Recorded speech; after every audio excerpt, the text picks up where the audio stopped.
Hi everyone, and welcome back to the Star Wars Library. Today we're going back to the Young Jedi Knights series, which I'm so happy about, to continue to talk about it, and we're going to talk about the next book in this series called Shadow Academy. This is also by Kevin J. Anderson and Rebecca Moesta here, and I have it collected in my very, very, very nice omnibus here. I love these omnibus copies. But anyways, this is actually the cover here, the middle one. So is the next book in the series. And so this one, it really begins like the first, like this is the series are broken up into three story arcs. The first book, Heirs to the Force, is really more of a exposition helping you get to know the young Jedi Knights, and kind of setting up the stage and whatnot. This is really when the new the actual story comes into play. The Shadow Academy is introduced here, and this first arc is called The Rise of the Shadow Academy. So, the story is, it actually begins, I still remember this as a kid, just because I could, I felt like I was getting like a talking to by a parent. I don't know, I could relate to this. But Jason really, really, really wants a lightsaber. He's kind of, he's really wanting to get his hands on one.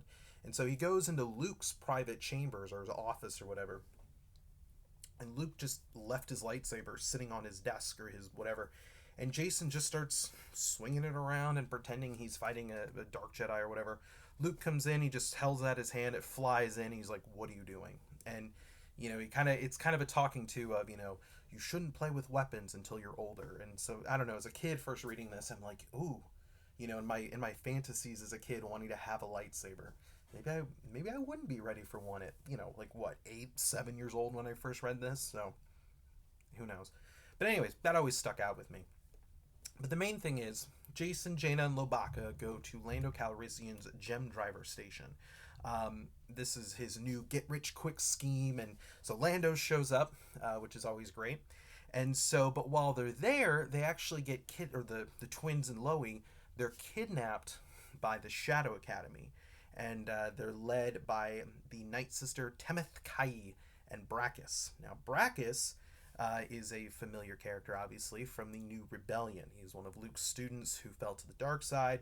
He actually ended up being a double agent for the Imperial Remnant, and then he went off and then founded the Shadow Academy, which is basically a training center for Dark Jedi. Um, and so he takes Jason and Jaina and Loie. So the twins are held captive here, and Brachus is like, you need to turn to the dark side, and trying to lead them on, basically trying to convert them, and being like guys, like, you can, like, the dark side's stronger. Hey Jason, I know you really want a lightsaber, so here you go, here's a lightsaber. And he gives him a saber, and he's like, oh, and it's also similar to the one Darth Vader used. And or and so Jason's kind of like, oh shoot, like, this is what I've always wanted, or what I think I've always wanted. He doesn't. He's kind of hesitant at first because he's realizing, but Brachus is really trying to tempt Jason with this lightsaber. And one of the more memorable parts is and you get to see how they do their training, and they're forcing them to do that, and it's much more brutal. It's similar to Sith training. Obviously, they're not Sith, but it's much more brutal and intense than a Jedi training, because you're feeding off of the pain and all that stuff. So it's interesting to read about. And one of the things that I found interesting was, I think it's Jaina who starts it. She is being put into this arena, and it's like the games or whatever. And she's put into this arena to fight in front of Brachus, Temeth Kai, and all these other people, or students or whatever. And it's Darth Vader, and she's like, Darth Vader died a long time ago. So she's dueling Vader. Come to find, it's actually Jason in a holographic disguise, and they're trying to get him to hurt each other or possibly kill one another. And then Jason realizes that he too was also fighting Darth Vader, but it was Jaina also in disguise. So it's really interesting to see that, and kind of dealing with the all the internal stuff. Well, on the flip side, um, Luke and Tanel Ka basically swing into action. Tanel Ka didn't want to go. to the Lando's gem drive. I can't remember why for the life of me off the top of my head, but she didn't want to go.